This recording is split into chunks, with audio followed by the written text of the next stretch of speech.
Hər bir kəsi salamlayıram, dəyərli yoldaşlar, əziz izləyicilər. Bu günlərim sizə qəbula düşə biləcək 10 sualın izahına baxacağıq bir yerdə.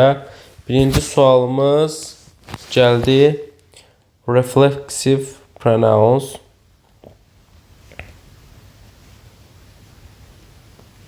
Yəni qayıdış əvəzlikləri. Gəlin ilk öncə qayıdış əvəzliklərindən ümumi danışaq. Sonra test işləyək. Ümumiyyətlə hər testdə çalışacağım ki, müəyyən qaydada izahlar verim. Deməli, ilk öncə nə ilə düzəlir? Self və yaxud da cəmdə nə olacaq? Selves. Və biz bilirik ki, bu mübtədəyə əsasən qoyulur. Mübtədə olmadığı halda isə, məsələn, əmr cümlələrində olacaq ya yourself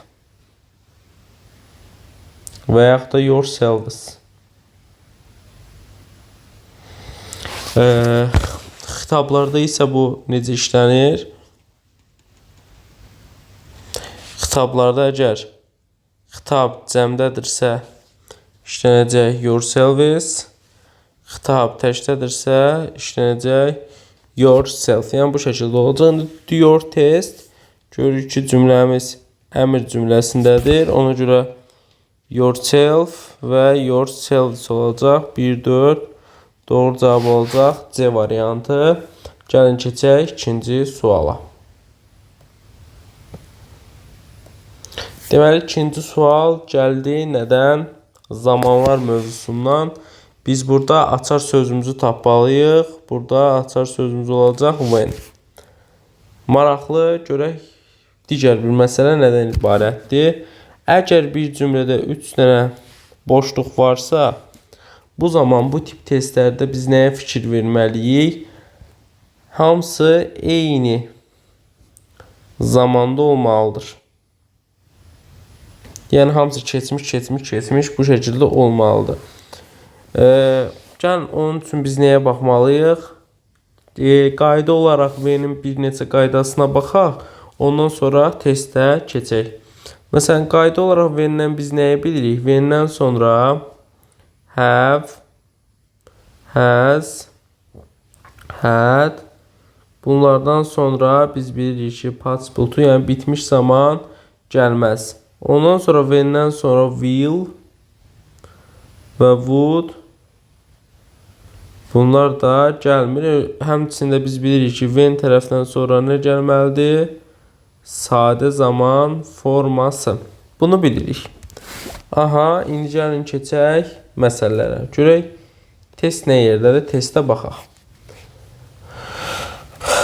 Burada görürük ki, bu keçmiş, bitmiş, keçmiş davam edici zamandır. Bu ikisi keçmiş sadədir. A variantını ona görə variantlar daxilində saxlaya bilərik. Sonra bu da indiki zamandır. İndiki. Beni də hələ ki variantlar daxilində saxlaya bilərik. Read. Bunu read kimi də oxuya bilərik. Was phoning, was asking. Bunu da hələ ki variantlar içində saxlaya bilərik. Çünki hələ ki eyni zaman prinsipindən baxırıq suallara. O nöqteyi nəzərdən biz hələ ki baxa bilirik. Aha. Sonra was reading, bu olur keçmiş zaman. Phones və asks sonlarında s var. Bunlar oldu indiki zaman. Hələ ki və hələ ki sadəcə və sadəcə D variantını variantlar daxilində tullaya bildik. Eyni şəkildə read və dedik ki, vəndən sonra will would gəlməz. Onun üçün Y variantını da tulladıq. İndi gəlin baxaq digər iki məsələyə görək.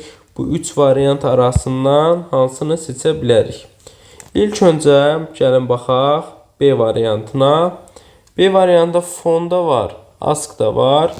Amma burada nick var. Nick bilirik ki, 3-cü şəxsin tərkində feilin sonuna nə gəlməliyik? S gəlməliyik. S olmadığına görə B variantı burada uzlaşmanı gözləməyib. Uzlaşmanı gözləmədiyinə görə cavabı çıxırıq. Aha, ikinci məsələyə gəldik C variantına. Biz burada bir qayda dedik. Dedik ki, nə gəlir? Sadə zaman gəlir.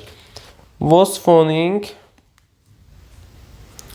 Was phoning, was asking. Bu ikisi nədir? Davam edici zaman. 13-cü də getdi. Doğru cavab olacaq A variantı. Güman edirəm ki, bu tip sualları da artıq siz görəndə çox rahat şəkildə işləyə biləcəksiniz. Gəlin keçək artıq 3-cü suala. Üçüncü sual interrogative sentences-lə bağlıdır, yəni sual cümlələrlə bağlıdır. Və biz bu sualları demək olar ki, çox videolarımızda rahat bir üsulla işləyirik. Gəlin o üsulu yenidən baxaq. İlk öncə bilməliyik ki, xüsusi sual cümlələri iki quruluşlu olur. Yəni birinci quruluşumuz bundan ibarətdir. Birinci gəlir xüsusi sual sözü. Xüsusi sual sözü deyəndə biz nəyi nəzərdə tuturuq? Elə when, məsələn, elə buradan yazaq, amma rəngi buradan belə eləyək. Məsələn, olacaq when, who, what, why. Yəni bunları biz xüsusi sual sözü deyirik. Aha. Xüsusi sual sözündən sonra gəlməlidir köməkçi feil. Köməkçi feil does, did, nə bilim was, were, have been, has been, had been. Bunlar ola bilər. Sonra gəlir mübtəda, sonra gəlir əsas feil, sonra isə gəlir ikinci dərəcəli üzvlər. Aha. Bu birinci üsulumuzdur. İkinci üsulumuz üstündə açıq burada yoxdur, amma yenə də biz deyək. Xüsusi sual sözü gəlir və birbaşa əsas feil gəlir. Lakin bu sadəcə və sadəcə iki xüsusi sual sözünə aiddir. Bunlar hansılardır? Who'ya aiddir, bir də what'a aiddir. İndi bir bəzi digər məna qaydalarımız var. Gəlin baxaq. Burada birinci qayda olaraq biz onu deyə bilərik ki, xüsusi sual sözündən sonra birbaşa mübtəda gəlməz. İkinci qaydamız ondan ibarətdir ki, köməkçi feil ilə əsas feil, yəni yanaşı şəkildə olmaz. Aralarına mübtəda girməlidir. Bunları bildik. Gəlin keçək indi sualımızın əsas izahına. Baxın. Hal-hazırda bizim gözümüzə çarpan nədir? Burada bir does var. Biz bilirik ki, does olanda feil ilkin versiyasına qayıdır. Yəni burada goes olmamalıydı. Bu birinci bir məsələ. Bilirik ki, əgər şəxsləndirmə olursa bu köməkçi feil olmalıdır. Yəni burada does verib bu goes-u silməliydik. C variantı da getdi. B-də olan səhv elə D variantına da aiddir ki, burada does var. Burada artıq qaz olmamalıydı, getdi. What time? What time nədir? Xüsusi sual sözü. This train isə oldu mübtəda. Biz incə nə dedik? Dedik ki, xüsusi sual sözündən sonra birbaşa mübtəda işlənməz dedik. Y variantında atdıq. Doğru cavab olacaq A variantı. Güman edirəm ki, bu sualı da aydın və ətraflı şəkildə başa düşdünüz. Gəlin keçək dördüncü suala. Dördüncü sual nəyə aiddir? Proposition, yəni söz önlərə aiddir. İlk öncə sual maraqlıdır, həqiqətən maraqlı bir sual. Bu suala biraz nəysə çaşmaq olar, amma gəlin baxaq. İlk öncə biz belə bir ifadələr bilirik, amma bu ifadənin necə deyək sizə, dəxli yoxdur suala. Biz bilirik ki, to be good at və yaxud da to be bad at deyə bir qaydamız var. Qayda deyəndə frazdakı nədəsə yaxşı olmaq, nədəsə pis olmaq.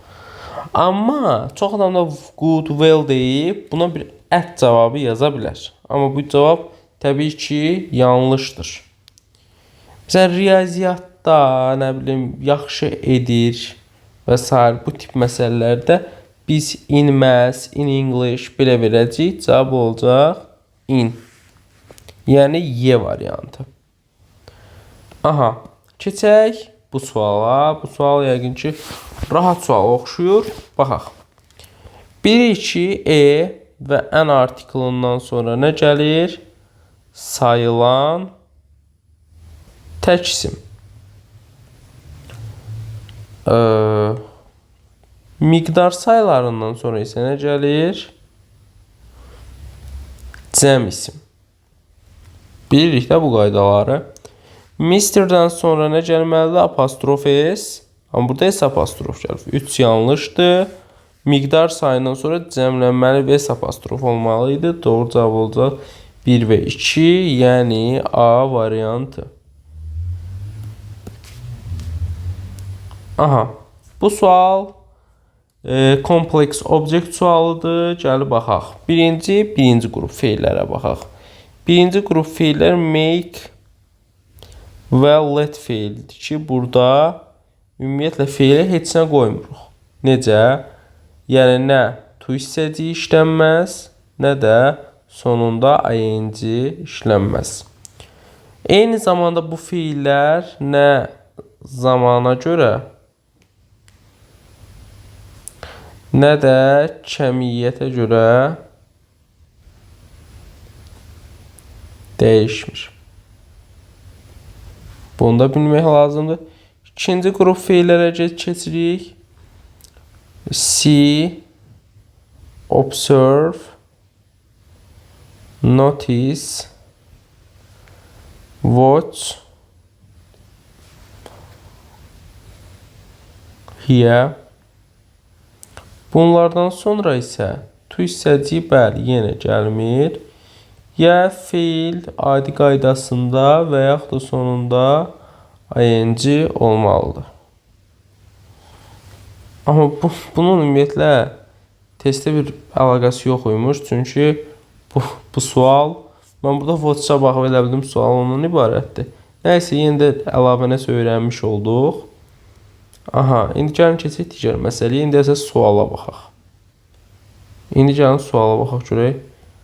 Sualda bizə nə istəyir? Sual bizdən. Demək, burada dən var. Bu biz bilirik ki, müqayisə dərəcəsidir. Müqayisə dərəcəsi tək hecalılarda olacaq ir-lə, çox hecalılarda isə olacaq more-la. Və a little, a bit, much, between. Bunlar kimi də bunun göstəriciləri var ki, müqayisə dərəcəsi gəlir. Nəysə, exciting adi dərəcə, very exciting yenə adi dərəcə, A və B variantlarını tutuladı. Muchdan sonra mütləq şəkildə more gəlməlidir. Çünki muchdan sonra exciting tək gəlsə, yəni adi dərəcə olur. Amma muchdan sonra biz dedik ki, nə olmalıdır? Müqayisə dərəcə, bu isə üstünlük dərəcəsidir. Doğru cavab olacaq C variantı. Yəqin ki, bu sualda sizin üçün aydındır. Gəlin keçək 7-ci suala. Görək 7-ci sualda bizdən nə istəyir? Modal feillər istəyir. Modal feillərdə bilirik ki, can, must, should, may özünlərindən sonra to hissəciyi qəbul eləmiş. Amma to be able, have, ought, bunlar da özündən sonra to istəyir. Yəni bunu bilirik. Nəysə, baxaraq have been able to, were able-ın sadəcə to-su yoxdur. Amma bizim burada açar sözümüz nə olacaq? Last month. Last month da biz bilirik ki, keçmiş sadə zamanında. Eyni şəkildə biz bura nələr əlavə eləyə bilərik? Biz bura yesterday, nə bilim, ago, bunları da əlavə eləyə bilərik ki, bura biz verməliyik artıq keçmiş sadə zaman, bu indiki bitmiş zamandır, bu isə indiki sadə zamandır, bu da indiki zamandır. Cavab olacaq A variantı. Deməli, zamanlara da fikir verməliyik. 8-ci sual, 8-ci suala baxaq, görək burada nə deyir? Demək, ilk öncə burada quantifierslərin bəzilərinin növlərini, yollarını bilsək, çox gözəl olacaq. Money sözünü gəlin analiz edək. Money sözü biz görürük ki, sayılmayan bir isimdir. Çünki money sözü ümumi məna daşıyır. Biz birinci fewer nədir? Fewer müqayisə dərəcəsində fewdur və özündən sonra cəm tələb edir. More da eyni şəkildə. Less a little'dır da. Biz bunu da bilirik. A lot of'dan sonra isə a lot of, lots of, plenty of. Bunlardan sonra isə həm gələ bilər cəm, həm də gələ bilər sayılmayan isim. 1 və 2 olacaq cavabımız, yəni D variantı. Aha, help sözü kömək eləmək deməkdir və bu sözün sinonimi assist olacaq. Sadə sual idi bu. Aha, keçdik bu suala. Deyir make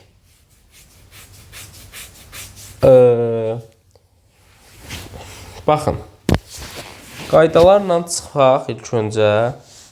Nice ilə nor işlənər. A getdi.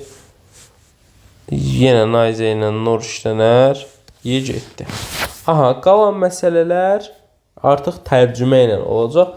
Baxın, bizə bir ikinci cümlə verir. İkinci cümləmiz nədir? He is not interested in music at all. Deyir, o heç musiqi ilə maraqlanmır. Deməli, o nə skripka çalmaq istəyirdi, nə də gitar. Cavab olacaq B variantı. Hə, yoldaşlar, suallarımız bu qədər idi. Təxmini qəbula düşə biləcək 10 dənə sual tipinə baxdıq. Eyni şəkildə inşallah gələn dərsdə 2 dənə mətn tipinə baxacağıq. Və o biri videoda isə esse suallarına baxacağıq tam formatda. Yəni siz də sentyabra kimi yaxşı şəkildə hazırlaşmaq istəyirsinizsə, elə videolarımıza baxsaz, sizə çox kömək olacaq. Sağ olun, salamat qalın.